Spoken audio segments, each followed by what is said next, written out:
It's very good to welcome once again Prime Minister Bibi Netanyahu to the Oval Office. There's no foreign leader who I've met with more frequently, and I think that's a testimony to the extraordinary bond between the United States and Israel. Before I get started, I just want to say a brief word about the Jordanian attack that we discovered earlier, the fact that someone dressed in military uniform carried out an attack at a training facility in which it appears that there may have been 2 or 3 U.S. citizens killed and a number of other individuals injured. Obviously, a full investigation is taking place. We take this very seriously and will be working closely with the Jordanians to determine exactly what happened. But at this stage, I want to just let everyone know that this is something we're paying close attention to, and at the point where the families have been notified, obviously our deepest condolences will be going out to them.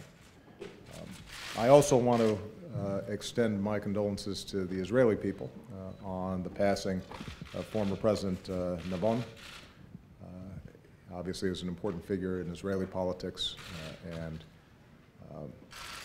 we extend heartfelt condolences to his family. This is going to be an opportunity for the Prime Minister and myself to engage in a wide-ranging discussion on some of the most pressing security issues that both our countries face. It's no secret that the security environment in the Middle East has deteriorated in many areas, and as I've said repeatedly, the security of Israel is one of my top foreign policy priorities, and that has expressed itself not only in words but in deeds. We have closer military and intelligence cooperation than any 2 administrations in history.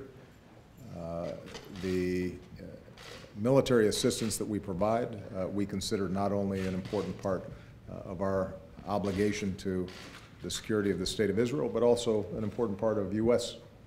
security infrastructure in the region, as we make sure that one of our closest allies can not only protect itself, but can also work with us in deterring terrorism and other security threats. In light of what continues to be a chaotic situation in Syria, this will give us an opportunity to discuss what's happening there. We'll have an opportunity to discuss how we can blunt the activities of ISIL, Hezbollah, other organizations in the region that carry out terrorist attacks. A lot of our time will be spent on a memorandum of understanding that we can potentially negotiate. It will be expiring in a couple of years, but we want to get a head start on that to make sure that both the United States and Israel can plan effectively for our defense needs going forward. We'll also have a chance to talk about how implementation of the Iran nuclear agreement is going. It's no secret that the Prime Minister and I have had a strong disagreement on this narrow issue, but we don't have a disagreement on the need to making sure that Iran does not get a nuclear weapon, and we don't have a disagreement about the importance of us blunting destabilizing activities that Iran may be taking place. And so we're going to be looking to make sure that we find common ground there. And we will also have an opportunity to discuss some of the concerns that both of us have around violence in the Palestinian territories. I want to be very clear that we condemn in the strongest terms Palestinian violence against innocent Israeli citizens. And I want to repeat once again, it is my strong belief that Israel has not just the right but the obligation to protect itself.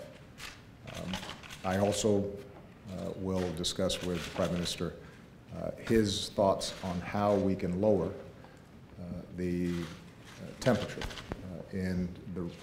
between Israeli and Palestinians, how we can get back on a path towards peace, and how we can make sure that legitimate Palestinian aspirations are met through a political process, even as we make sure that Israel is able to secure itself.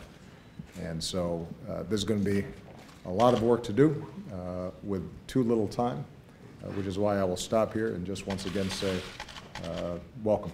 Thank you. Thank you. Thank you. Mr. President, first let me express the condolences of the people of Israel for the loss of American lives. We're with you. We're with each other in more ways than one, and I want to thank you for this opportunity to strengthen our friendship, which is strong, strengthen our alliance, which is strong. I think it's rooted in shared values. It's buttressed by shared interests. It's driven forward by a sense of a shared destiny.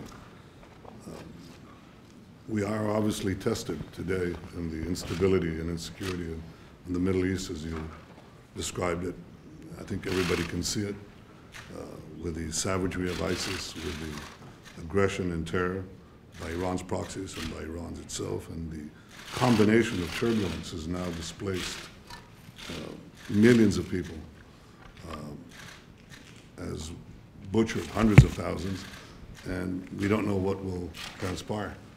And I think this is a tremendously important opportunity for us to work together to see how we can defend ourselves against this aggression and this terror, how we can roll it back.